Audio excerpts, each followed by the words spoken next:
Kitab Matius 5 ayat 3-12 ternyata menyimpan rahasia kebahagiaan.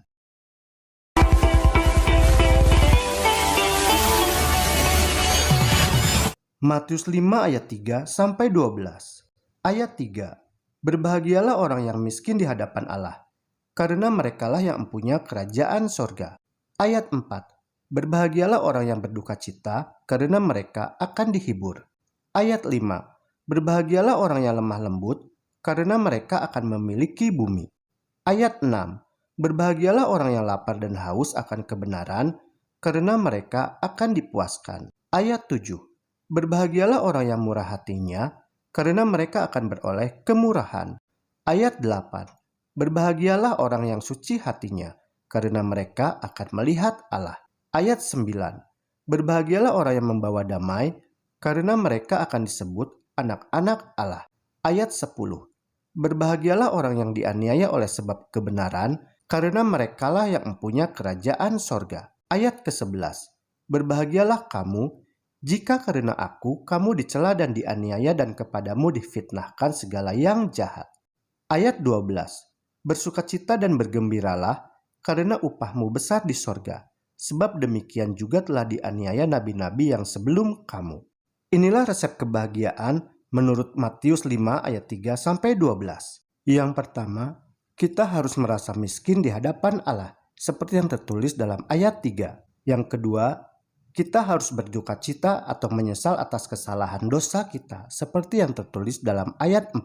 Yang ketiga, kita harus menghidupkan kelembutan hati atau berbelas kasihan terhadap orang lain atau sesama kita, seperti yang tertulis dalam ayat 5. Yang keempat, kita harus memiliki rasa lapar dan haus akan firman Tuhan, seperti yang tertulis dalam ayat 6. Yang kelima, kita harus memiliki kemurahan hati dan peduli pada sesama, seperti yang tertulis dalam ayat 7. Jadi jika 5 di atas sudah dipenuhi, maka yang pertama, orang itu akan memiliki tabiat kesalehan yang selalu menjaga kekudusan hatinya, seperti yang tertulis dalam ayat 8.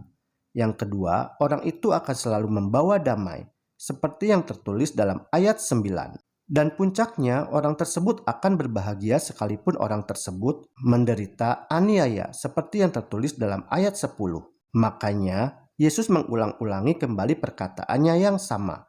Merekalah yang akan mempunyai kerajaan sorga, seperti yang tertulis dalam ayat 11.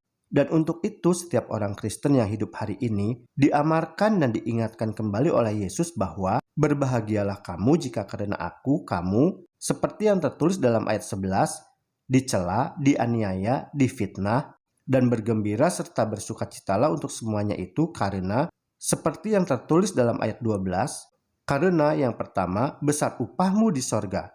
Dan yang kedua, kamu sudah seperti nabi-nabi terdahulu. Semoga renungan yang singkat ini dapat bermakna bagi kehidupan kita sepanjang hari ini. Tuhan memberkati.